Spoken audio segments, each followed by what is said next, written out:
আজকের ক্লাসটা আমরা করব একটা ইম্পর্টেন্ট রিপোর্ট রাইটিং এর উপরে, কারণ আমরা দেখছি যে recently during this season of rain, এই রেনি সিজনে, এবং considering the importance of the trees, গাছেদের যে গুরুত্ব সেই গুরুত্বটার উপর বিশেষ আলোকপাত করে আমি মনে করছি যে এবছর উচ্চ মাধ্যমিক বা মাধ্যমিক এই দুটো এক্সামেই রিপোর্ট রাইটিং এর ক্ষেত্রে ট্রি প্ল্যান্টেশন প্রোগ্রাম বা যেটা আমরা অরণ্য সপ্তাহ পালন বলি, অরণ্য সপ্তাহ অবজারভেশন, অথবা 5th June world environment day, বিশ্ব পরিবেশ দিবস উদযাপন, এই বিষয়ের উপরে রিপোর্ট রাইটিং আসতে পারে। এবং তোমরা দেখবে যে রিপোর্ট রাইটিং এর ক্ষেত্রে এই টপিকটা এখন খুবই গুরুত্বপূর্ণ, কারণ আমরা ট্রি প্ল্যান্টেশনের উপরে যথেষ্ট গুরুত্ব দিচ্ছি। যাই হোক, আমি এই ক্লাসটাতে এই রিপোর্ট রাইটিংটা কমপ্লিট করব। Report writing or tree plantation programme or Aranya Saptah celebration or the celebrations of the World Environment Day। কিন্তু যেটা গুরুত্বপূর্ণ এই ক্লাসটাতে, যেটা তোমাদের আমি বলার চেষ্টা করছি, সেটা হলো যে আমি এই ক্লাসটাতে প্রথমে কিভাবে রিপোর্টটা লিখব, সেই রিপোর্টিং এর সেন্টেন্সগুলো বাংলাতে প্রথমে তৈরি করে নেব। তোমাদেরকে দেখাবো কিভাবে আমি বাংলা সেন্টেন্সগুলো লিখব এবং সেই বাংলা সেন্টেন্সগুলো থেকে ট্রান্সলেশন করব ইংলিশে। ইংলিশে ট্রান্সলেশন করার পরে 10 থেকে 14টি সেন্টেন্স লিখব, দেখবে তোমাদের কাছে একটা কমপ্লিট রিপোর্ট রাইটিং প্রেজেন্ট হয়ে যাবে। এবং ফাইনালি একটা কমপ্লিট রিপোর্ট, সেই যে সেন্টেন্সগুলো তৈরি হবে সেই সেন্টেন্সগুলোর উপরে আমরা ফাইনাল রিপোর্টটা প্রিপেয়ার করে নেব। সুতরাং আশা করছি তোমাদের এই ট্রান্সলেশন ওয়ার্কের মাধ্যমে যদি রিপোর্ট রাইটিং করানো যায় তাহলে তোমাদের ক্ষেত্রে সেটা অনেক বেশি উপকারী হবে। যদি তোমাদের যথেষ্ট এটা উপকারী মনে হয় যে এই প্রসেসটা যথেষ্ট ভালো, তাহলে তোমরা ফিডব্যাক হিসাবে আমাদের কমেন্ট বক্সে লিখে আমাদেরকে জানাবে অবশ্যই। সুতরাং চলো আমরা ক্লাসটা শুরু করি, সেন্টেন্সগুলো তৈরি করি এবং সেন্টেন্স তৈরি করার মাধ্যমে complete report writing on the tree plantation or observations of Aranya Saptah or the celebrations of the world environment Day, এটা আমরা করে নিই। ওকে, চলো।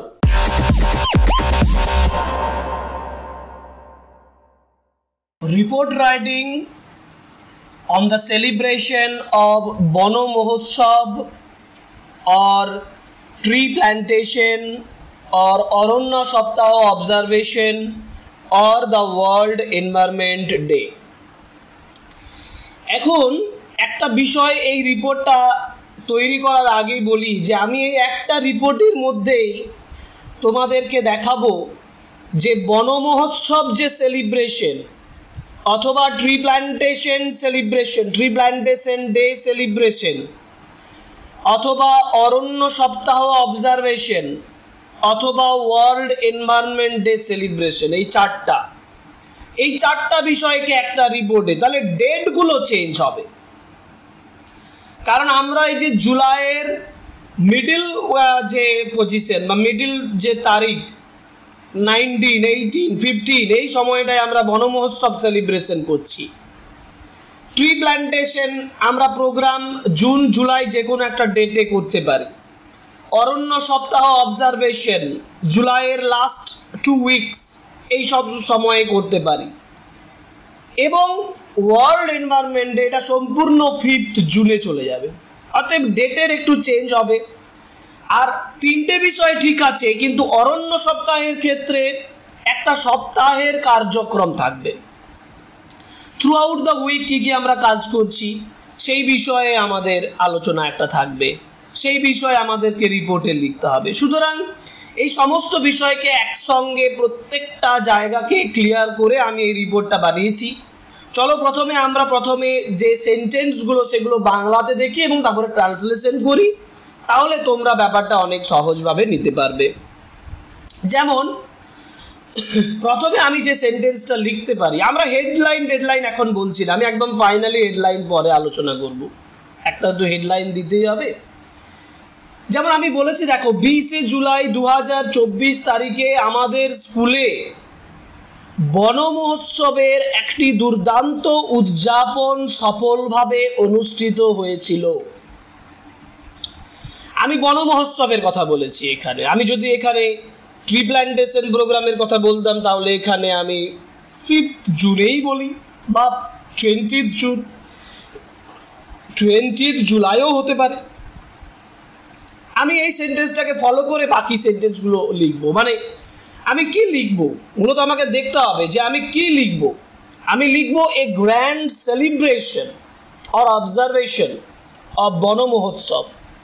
একটা গ্র্যান্ড সেলিব্রেশন, একটা দুর্দান্ত উদযাপন অথবা অবজারভেশন হয়েছিল অফ বন মহোৎসব। এটা হচ্ছে grand celebration of observation or observation of Van মহোৎসব, একটি দুর্দান্ত বন মহোৎসবের উদযাপন। ওয়াজ সাকসেসফুলি হেল্ড মানে সফলভাবে অনুষ্ঠিত হয়েছিল আমাদের স্কুলে, in our school, on 20th July 2024। 2024 সালের 20 জুলাই আমাদের স্কুলে গ্র্যান্ড সেলিব্রেশন আর observation of Van Mahotsav successfully held হয়েছিল। পরের সেন্টেন্স কি হবে? পরের সেন্টেন্সে বলেছি 20 জুলাই 2024 থেকে 26 জুলাই 2024 পর্যন্ত আমাদের স্কুলে অরণ্য সপ্তাহের একটি দুর্দান্ত উদযাপন ওর সফলভাবে অনুষ্ঠিত হয়েছিল। অর্থাৎ আমি যেটা বন মহোৎসবের ক্ষেত্রে যেটা বললাম সেটা অরণ্য সপ্তাহের ক্ষেত্রে হলে এইভাবে লিখবো যে 20 জুলাই থেকে 26 জুলাই পর্যন্ত হয়েছিল। সেক্ষেত্রে আমি ইংরেজিতে কি লিখবো? ইংরেজিতে লিখবো ওই যেভাবে শুরু করেছি, এই গ্র্যান্ড সেলিব্রেশন অব অরণ্য সপ্তাহ was successfully held in our school from 20th July 2024 to 26th July 2024। একইভাবে দেখো স্ট্রাকচারটা একই আছে। ওখানে বলেছে গ্র্যান্ড সেলিব্রেশন আর observation of Van Mahotsav was successfully held, এখানে বলেছে গ্র্যান্ড সেলিব্রেশন অফ অরণ্য সপ্তাহ অথবা অবজারভেশন, সেলিব্রেশনের জায়গায় আমি অবজারভেশন ব্যবহার করতে পারি। Observation of অরণ্য সপ্তাহ was successfully held in our school from 20th July, কারণ যেহেতু এটা এক সপ্তাহ ধরে অনুষ্ঠিত হবে। আবার আমরা দেখব যে অন্য কোনো ভাবে এটা লেখা যায় কিনা। 5ই জুনের উপরে যদি আমরা লিখি তাহলে সেটা কিভাবে লিখবো? যেমন 5ই জুন 2024 তারিখে আমাদের বিদ্যালয়ে বিশ্ব পরিবেশ দিবস উদযাপনের একটি দুর্দান্ত উদযাপন সফলভাবে অনুষ্ঠিত হয়েছিল। 5ই জুনের ক্ষেত্রে আবার ওটা লিখবো কিভাবে? লিখবো a grand celebrations of the world environment Day was successfully held in our school on 5th June 2024। নিশ্চয়ই ক্লিয়ার হয়েছে? তিনটি বিষয়ের ক্ষেত্রে ইন্ট্রোডাকশনটা আলাদা আলাদা দিয়ে এবার আমি কমন সেন্টেন্সগুলো দেখব, যে কমন সেন্টেন্সগুলো ফলো করে করে আমরা সেন্টেন্সগুলো উত্তর লিখব। এটি একটি আকর্ষণীয় সাংস্কৃতিক অনুষ্ঠানের মাধ্যমে করা হয়, কিন্তু অরণ্য সপ্তাহের ক্ষেত্রে সেন্টেন্স আলাদা হবে, সেটা আমি বলে দিচ্ছি, তোমরা নোট করে নেবে। এটি একটি আকর্ষণীয় সাংস্কৃতিক অনুষ্ঠানের মাধ্যমে করা হয় মানে ইট ওয়াজ হেল্ড বা this was done. This was done, দেখো ইংরেজিতে আমি বলেছি দিস ওয়াজ ডান থ্রু, মানে এটি করা হয়, এটি করা হয়। দিস ওয়াজ ডান থ্রু কিসের মাধ্যমে? একটি আকর্ষণীয় সাংস্কৃতিক অনুষ্ঠানের মাধ্যমে, through an attractive cultural programme. ঠিক আছে? এবার আমি যদি অরণ্য সপ্তাহের ক্ষেত্রে বলি তাহলে সেটা কি বলবো? অরণ্য সপ্তাহের ক্ষেত্রে বলবো যে this was done through various programs throughout the week. This was done through various programs throughout the week. সারা সপ্তাহ জুড়ে অনেক প্রোগ্রামের মাধ্যমে অরণ্য সপ্তাহ was celebrated. নেক্সট যাই। নেক্সট কোয়েশ্চেনে কি লিখবো আমি? মানে নেক্সট যে সেন্টেন্সটা, সেই সেন্টেন্সটাতে আমি বাংলা সেন্টেন্স কি বলবো? আমি বলবো সকাল 8টার দিকে মানে সকাল 8টার সময় আমাদের প্রধান শিক্ষক মহাশয় বিদ্যালয় ভবনের সামনে একটি বট চারা রোপণের মাধ্যমে অনুষ্ঠানের উদ্বোধন করেন। মানে আমাদের প্রধান বিদ্যালয় ভবনের সামনে একটি বট চারা রোপণের মাধ্যমে অনুষ্ঠানের উদ্বোধন করেন আমাদের সম্মানিত প্রধান শিক্ষক। প্রথমত উদ্বোধন করার ইংরেজি ইনঅগারেটেড। কোনটা? আমাদের এই অনুষ্ঠানে দিস কালচারাল প্রোগ্রাম বা দিস প্রোগ্রাম ওয়াজ ইনঅগারেটেড। আমি বলবো দা প্রোগ্রাম ওয়াজ ইনঅগারেটেড। দেখো প্রোগ্রামটা ইনঅগারেট করা হয়েছিল কার দ্বারা? বাই আওয়ার রেসপেক্টেড হেডমাস্টার, আমাদের শ্রদ্ধেয় হেডমাস্টারের দ্বারা। The programme was inaugurated by our respected headmaster. এই কথাটা আমি ঘুরিয়ে বলতে পারি, এখানে ওয়াজ ইনঅগারেটেডটা দিলাম না, এই অংশটা কেটে দিলাম। ধরো আমি এই অংশটা কেটে দিলাম, এই অংশটা কেটে দেবো, এটা লিখবো না। দা প্রোগ্রাম, এই অংশটা প্রোগ্রাম সহ এই অংশটা কেটে দিলাম। আমি অন্যভাবে বলবো, আমি বলবো এখানে প্রথমে বলবো the headmaster of our school, the respected. আবার এখানে রেসপেক্টেড কথাটা ব্যবহার করতে পারি। আমরা বলবো the respected headmaster of our school, এখানে লিখবো অফ আওয়ার স্কুল, হ্যাঁ, ইনঅগারেটেড দা প্রোগ্রাম, এই প্রোগ্রামটা ইনঅগারেট করেছিলেন at about 8 AM, 8টার সময়, by planting a banyan sapling, একটা বট চারা রোপণের মাধ্যমে, in front of our main school building, আমাদের স্কুল বিল্ডিং এর সামনে। in front মানে সামনে। তাহলে এবার নেক্সট সেন্টেন্স যেটা উল্লেখ করছি, এরপর চলে সাংস্কৃতিক অনুষ্ঠান, যেমন গান, আবৃত্তি, নাচ, নাটক, বিতর্ক ইত্যাদি। আমি কি লিখতে পারি? এর ট্রান্সলেশন কি হবে না, দেন ফলোড, তারপর এটাকে অনুসরণ করে, then followed the cultural events, বিভিন্ন কালচারাল ইভেন্টস তারপর ফলো করে, like song, recitation, dance, drama, debate etcetera. অর্থাৎ এই কালচারাল ইভেন্টস গুলো তারপরে কন্টিনিউ হয়। নেক্সট সেন্টেন্স আমরা তৈরি করেছি, দুপুর 1টা পর্যন্ত সাংস্কৃতিক অনুষ্ঠান চলে এবং পরে মধ্যাহ্ন ভোজের বিরতি দেওয়া হয়। এটা সিঙ্গেল ডে সেলিব্রেশনের ক্ষেত্রে ঠিক আছে। তাহলে আমি এর ট্রান্সলেশন হিসাবে কি লিখবো না, দা প্রোগ্রামটা চলে, দা প্রোগ্রাম কন্টিনিউড, অনুষ্ঠানটা চলে মানে দা কালচারাল প্রোগ্রাম কন্টিনিউড কটা পর্যন্ত? টিল 1 PM, 1টা পর্যন্ত। এন্ড আফটার দ্যাট, তারপর এ লাঞ্চ ব্রেক ওয়াজ গিভেন, একটা লাঞ্চ ব্রেক দেওয়া হয়। The cultural program continued till 1 PM and after that a lunch break was given. তারপর বিডিও, এসডিও, স্কুলের এসআই এর মতন অনেক বিশিষ্ট ব্যক্তি মঞ্চে উপস্থিত ছিলেন। এটা আমরা লিখতে পারি রিপোর্টের ক্ষেত্রে। আমরা এই ট্রান্সলেশন করব যে many eminent persons, অনেক বিশিষ্ট ব্যক্তি, like the BDO, the SDO, like the BDO and the SDO, the SI of schools were present on the stage, তারা স্টেজে উপস্থিত ছিলেন। তারপর তারা অনুষ্ঠানের গুরুত্ব নিয়ে মূল্যবান বক্তব্য রাখেন। দে ডেলিভার্ড, তারা ডেলিভার করেন, দে ডেলিভার ভ্যালুয়েবল, সরি এখানে একটু স্পিচ ভুল আছে, এল হতো, valuable speeches on the importance of the programme, এই প্রোগ্রামটার গুরুত্ব নিয়ে তারা তাদের মূল্যবান ডেলিভার করেন, বক্তব্যটা ডেলিভার করেছিলেন, বক্তব্য রাখেন।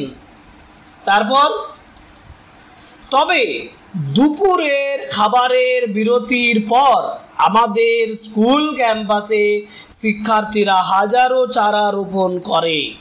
However, after the lunch break 1000 saplings were planted, মানে 1000টা স্যাপলিং চারা গাছ প্ল্যান্ট করা হয়েছিল।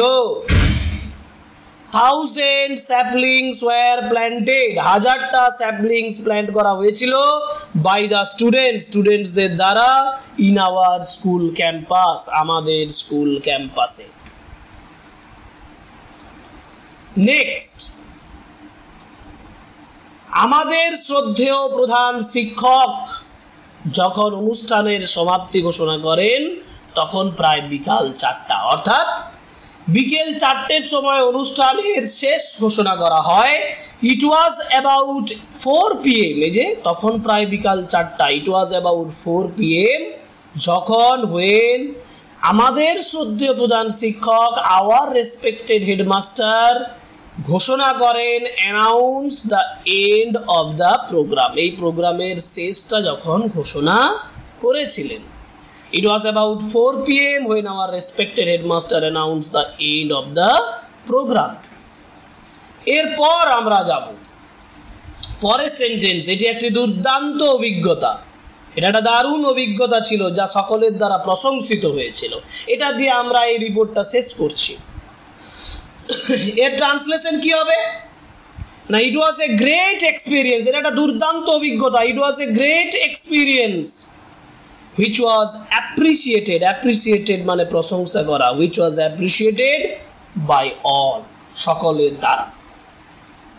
ওকে, চলো এই যে সেন্টেন্সগুলো আমরা তৈরি করে নিলাম, দেখো এই সেন্টেন্সগুলোই আমরা যদি পর এবার সাজিয়ে দিই আমাদের কমপ্লিট রিপোর্ট রাইটিং হয়ে যাবে। তাহলে আমরা কমপ্লিট রিপোর্ট রাইটিং এর ক্ষেত্রে প্রথম স্টেপ কি? কমপ্লিট রিপোর্ট রাইটিং এর প্রথম স্টেপ হচ্ছে একটা হেডলাইন তৈরি করা। যেমন আমি প্রথমে আমরা 3টি টপিক বলেছিলাম, a tree plantation programme in our school, অথবা অবজারভেশন অফ অরণ্য সপ্তাহ ইন আওয়ার স্কুল, অথবা celebration of the world environment day in school. যদিও আমরা রিপোর্টটা বানানোর সময় বলছি যে অরণ্য সপ্তাহ সেলিব্রেশনের ক্ষেত্রে সারা সপ্তাহ জুড়ে কি হয়েছে সেই বিষয়ে 2-3টে সেন্টেন্স লিখতে হবে, সেটা আমি এই কমপ্লিট রিপোর্টটা করার পরে তোমাদেরকে বলে দিচ্ছি। এবার এই রিপোর্টটার হেডলাইন দেওয়ার পরে ডান দিকে তোমরা নিজের নাম, যেহেতু তুমি স্কুল রিপোর্ট লিখছো, ম্যাগাজিনের জন্য রিপোর্ট লিখবে, তাহলে তোমার নাম এবং তোমার ক্লাস ডান দিকে, ক্লাস রোল নাম্বার, তোমার নাম ডান দিকে হাইফেন দিয়ে লিখতে পারো, না লিখলেও অসুবিধা নেই। এরপরে সরাসরি আমরা রিপোর্টটা প্রস্তুত করে নিয়েছি। দেখো এখানে একটু মিস্টেক আছে, কারেকশন করে দেব, যেটা আমি পড়ানোর সময় কারেকশন করেছিলাম একটা sentence. A grand celebrations or observations of Bono Mahotsav was successfully held in our school on 20th July 2024. এরপরে অবলিক দেবে, মানে এই সেন্টেন্স 3টের মধ্যে যে কোনো একটা তোমরা লিখবে। A grand celebration of অরণ্য সপ্তাহ was successfully held in our school from 20th July 2024 to 26th July 2024, এটা অবলিক দেবে। A grand celebration of the World Environment Day was successfully held in our school on 5th June 2024, হলে এই 3টি সেন্টেন্সের মধ্যে যে কোনো একটা লিখবে। Now this was done through an attractive cultural program. The program, এই যে এই কথাটা বলেছিলাম, the program was inaugurated by our respected headmaster, অথবা our respected headmaster inaugurated the program at about 8 AM by planting a banyan sapling in front of our main school building. তোমরা ভালোভাবে এই জায়গাটা শুনবে, এই জায়গাটা ফলো করবে, যেটা programme was inaugurated by our respected headmaster, অথবা আওয়ার রেসপেক্টেড হেডমাস্টার, এখান থেকে শুরু করবে, our respected headmaster inaugurated the programme at about 8 AM by planting a banyan saplings in front of our main school building. Then followed the cultural events like song recitation, dance, drama, debate, etc. The cultural program continued till 1 PM, and after that a lunch break was given. Many eminent persons like BDO and SDO and SI of schools were present on the stage. They delivered valuable speeches on the importance of the program. However, after the lunch break, 1000 saplings were planted by the students in our school campus. It was about 4 PM when our respected headmaster announced the end of the program. It was a great experience which was appreciated by all. তো এই রিপোর্টটা বানানোর পরে আমরা যেটা বলবো সেটা হচ্ছে অরণ্য সপ্তাহের ক্ষেত্রে আমরা কি বলবো। অরণ্য সপ্তাহ, যদি আমরা অরণ্য সপ্তাহ সম্পর্কে বলি তাহলে আমরা এই কালচারাল প্রোগ্রামের কথাটা প্রথম দিনে on the first day there our inaugurated কথাটা বলতে পারি। ইনঅগারেটেডের কথা বলতে পারি, তারপরে একটা কালচারাল প্রোগ্রাম হয়েছিল প্রথম দিনে, সেটা বলতে পারি। অন দ্য সেকেন্ড ডে দেখো এখানে এই যে 1000, এই যে হাওয়ার আওয়ার আফটার লাঞ্চ ব্রেক, এই লাঞ্চ ব্রেকের জায়গাটাকে চেঞ্জ করে আমি করে দিতে পারি কি না, on the second day. On the second day, 1000 saplings were planted by students in school campus. On the third day, তৃতীয় দিনে কি হবে? On the third day, a mass rally was organized. একটা rally করা হয়েছিল to make the common people aware in the locality. A mass rally was organized in our locality to make the common people aware about the importance of অরণ্য সপ্তাহ, about the importance of tree plantation. এটা third ডেতে বলতে পারি। On the fourth day, a sapling distribution camp, একটা চারা গাছ distribution camp was organized in the locality and it was helped by the block development of the office of the BDO office থেকে এটা সাহায্য করা হয়েছিল। পঞ্চম দিনে আমরা কি করতে পারি? on the fifth day the cleaning program was organized, এটা বলতে পারি, অথবা আমাদের আরো একটা কালচারাল প্রোগ্রাম করতে পারি। এইভাবে আমরা পুরো সেলিব্রেশনটা, in this way we celebrated the Aranya সপ্তাহ in our school and it was a beautiful experience. তারপরে যেমন ছিল ইট ওয়াজ 4 PM, এটা লিখবো না, কিন্তু এটা লিখবো it was a great experience which was appreciated by all. আশা করি বুঝতে পেরেছো। এবং আমরা এখানে যে রিপোর্টটা বানিয়ে দিলাম তোমাদের, সেই রিপোর্টটা তোমরা ভালোভাবে আমাদের ক্লাসটা শোনো, মন দিয়ে শোনো, সেন্টেন্সগুলো দেখো, তারপর লিখো এবং মানেগুলো বোঝার চেষ্টা করো। দেখবে তোমার কাছে রিপোর্ট রাইটিং খুব ইজি হয়ে গেছে। এবং এই রিপোর্টটা কিন্তু আমি আবার বলছি, শুরুতে যেটা বলেছিলাম, এইচএস এবং মাধ্যমিকের জন্য এই রিপোর্টটা এবছর খুব ইম্পর্টেন্ট। তোমরা এটা প্রিপারেশনস করো এবং আশা করি যদি এটা থাকে তাহলে এটা তোমাদের পক্ষে খুব লাকি হবে। ওকে, সুতরাং এটাই হলো আমাদের আজকের রিপোর্ট রাইটিং। আমাদের ক্লাস এখানেই শেষ করছি, কিন্তু শেষ করার আগে আবার অন্যান্য ক্লাসের মতন রিকোয়েস্ট করব যে please subscribe the channel and like, comment and share our videos. Thank you very much.